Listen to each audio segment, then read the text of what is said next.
السلام عليكم. فيديو النهاردة مهم جدا لكل غاوي حمام حابب يبقى دايما غرفة الحمام عنده مليئة بالخير أو مليئة بالزغاليل، لأن زي ما قلت لحضراتكم كتير جدا الكلفة هي أساس تربية الحمام.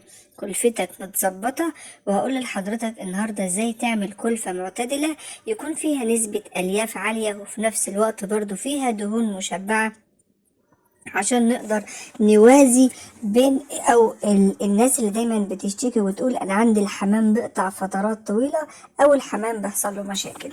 اول حاجة كده وخلينا متفقين ان مفيش حاجة اسمها كلفة مش وحشة، لا، في الواقع بيقول ان في كلفة وحشة، بس للأسف بعض الناس بتروح تجيبها وعارفة ان كان فيها سوس ودود، وبعض الناس بتقول انا بغسلها وبنشرها في الشمس، بعض الناس بتقول انا بحط لها حاجات اصلا في قلب الكلفة المنع للسوس والدود.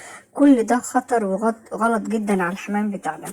عشان اكون انا مربي بطريقة صحيحة، اول حاجة الكلفة اللي اجيبها اللي ما اتأكد ان ما فيش فيها اي نوع من انواع الاخرام.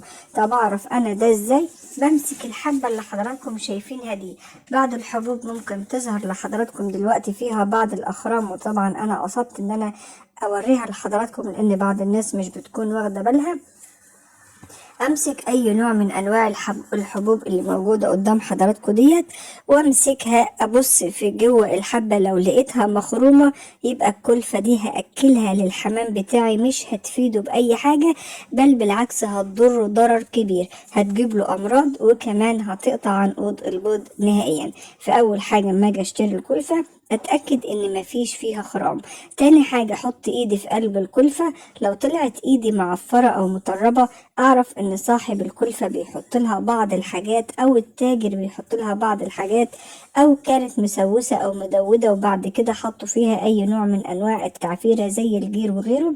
الجير مش مضر خالص، لكن هم عشان يضيعوا معالم الكلفة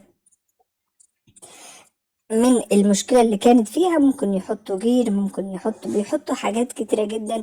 لكن الجير نفسه مش غلط خالص، بالعكس الجير لما الحمام بياكله مفيد جدا وبيحوش نقص الكالسيوم كتير. لكن المشكلة في عدم نظافة الكلفة، فيا رجاء الناس تركز وتخلي بالها من الحاجات ديت. الكلفة كل ما كانت نظيفة كل ما الحمام يعني مش هيحتاج كالسيوم كتير، مش هيحتاج حاجة أصلا. هتلاقي فرد الحمام تلقائي بيبيض وبيطلع، ومفيش 12 يوم من بعد ما طلع زغاليله هتلاقيه الزغاليل جنب في قلب الطبق 12 يوم وهتلاقيه بايض تاني. وعلى فكرة الكنج من أفضل وأحسن أنواع الحمام في الإنتاج، لكن الناس هي بتظلمه، وإن شاء الله هقول ده في فيديو تاني. أنا بتكلم بصفة عامة عن الإنتاج يعني. تعالوا بقى نشوف مكونات الكلفة بعد ما قلنا ازاي نعرف الكلفة الحلوة من الوحشة. وفي حاجة مهمة جدا برضو، اما اعمل الكلفة بتاعتي ممنوع منعا باتا احط على الكلفة بتاعتي اي حاجة. مفيش حاجة اسمها احط تعفيرة، مفيش حاجة اسمها احط بصل بودرة وثوم بودرة. البصل بودرة والثوم البودرة بتحطوا في اوقات معينة، وان شاء الله برضو هخصص فيديو للموضوع ده. لكن الكلفة كلفة، كل اللي احطه عليها كيس ملح من ابو 2 جنيه، كان الاول بجنيه النهارده بقى ب2 جنيه، اكتر من كده ما احطش على الكلفة بتاعتي. وكيس الملح بتحط على حوالي مش اقل من 20 كيلو من الكلفة، بحط عليه كيس ملح مش صغير ابو 2 جنيه، اكتر من كده ما ينفعش احط على الكلفة. اي اضافات بتحطها حضرتك بتعمل دود صغير، طبعا احنا ما بنلحقش نشوف الدود ده عشان احنا بنخلص الكلفة. بعض الناس بتقول بتقعد عندي اسبوع، واللي بتقول ما بتكملش 10 ايام. ال- التوم البودرة والبصل البودرة تالت يوم ممكن يعمل دود صغير جدا حضرتك ما تشوفوش، لكن للأسف الحمام ممكن ياكله مع الكلفة ويكون نسبة ديدان عالية جدا وما نقدرش نتخلص منها. المقدمة الطويلة دي كلها عشان كان في حاجات مهمة لازم أنا أقولها قبل ما أقول مكونات الكلفة. مكونات الكلفة الصح، أول حاجة لازم أن يكون فيها نسبة ألياف عالية جدا، ومفيش أطيب ولا أحسن من نسبة ألياف عالية بصراحة غير من الشعير والرز الشعير. الناس اللي بتسأل يعني إيه رز شعير، الرز اللي موجود في كل بيوتنا، الرز بتاع المحشي، الرز اللي احنا بناكله في بيوتنا بس قبل البياض اللي حضراتكم شايفينه ده. الرز الشعير من افضل واحسن واقيم الحاجات اللي ممكن تديها لفرد الحمام بتاعك. عندك برضو الشعير ده انا بسميه نعم من نعم الرحمن. فيه نسبة ألياف عالية، فيه نسبة بروتين فوق الممتازة، فيه نسبة دهون مشبعة، فيه نسبة كالسيوم كويسة جدا، كمان بينزل كل السموم اللي موجودة في جسم فرد الحمام.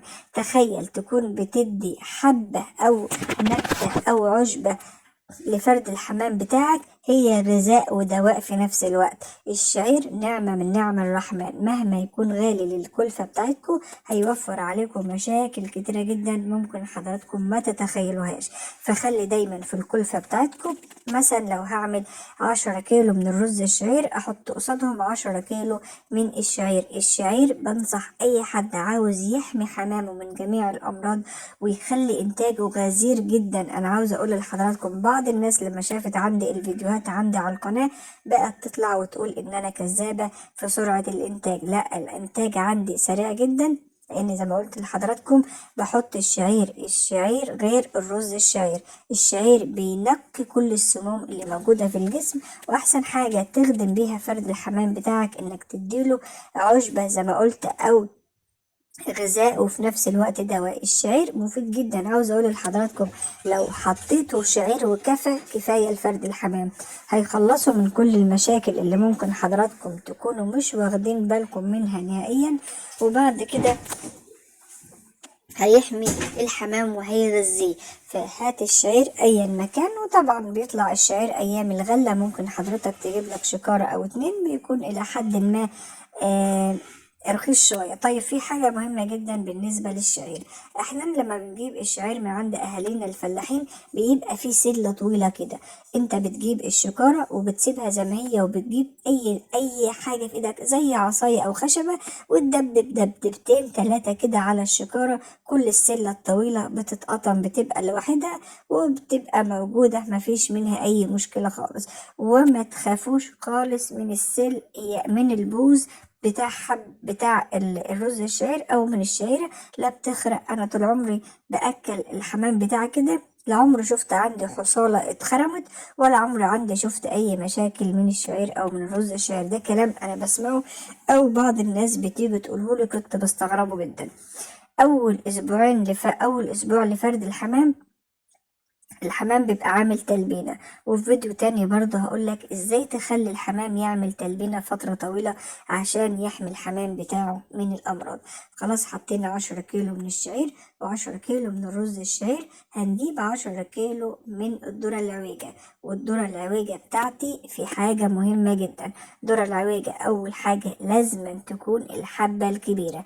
الحبة الصغيرة أو الحبة المتوسطة دي اللي بتكون واقعة من الشجرة قبل النضج، قبل ما تستوى على الشجرة بتاعتها، يعني بيبقى فيها كل حاجة ناقصة في الحبة دي، ما بتبقاش اكتملت النضج، بتبقى طبعا خالية من كل حاجة حلوة ممكن تكون حضرتك متخيلها. تخيل ان حضرتك كده بتاخد حباية طماطم او بتاكل ثمرة مانجا او بتاكل اي ثمرة فاكهة من غير ما تنضج، اكيد طبعا المادة الفعالة او الفوائد القيمة اللي في الثمرة مش هتلاقيها غير في حبة المانجا اللي نضجت على الشجرة من غير اي نوع من انواع التدخل بالكيماويات. هي بالظبط الذرة العويجة، ودايما احنا بنقول الذرة العويجة الكبيرة عشان كده بتفرق 2-3 جنيه، بيفرقوا معاك في انتاج وصحة الحمام بتاعك. بعض الناس ممكن فعلا تكون بتأكل كلفة وللأسف ملهاش اي لازمة، وفعلا ممكن ما يبقاش لا فيها لسوس ولا دود، لكن معدومة التغذية ما بتنضجش بصورة صحيحة. او الناس بعض المزارعين اللي ما بيكونش عندهم، يعني انا مش عاوزة اقول عدم ضمير، هقول عدم وعي، مبقوش فاهمين ان هما كده بيضر الناس فبيجيبوها بسرعة. قلنا ذرة عويجة. بعد كده هجيب 5 كيلو من البسلة، و5 كيلو من الفول الصويا، و2 كيلو من البسلة، و5 كيلو من اللي هو الفول، وبقلب الحاجات دي كلها على بعضها، وبحط عليهم كيس ملح منوي 2 جنيه وكفى. هي دي الكلفة المظبوطة اللي تخلي عندك الحمام انتاجه غزير جدا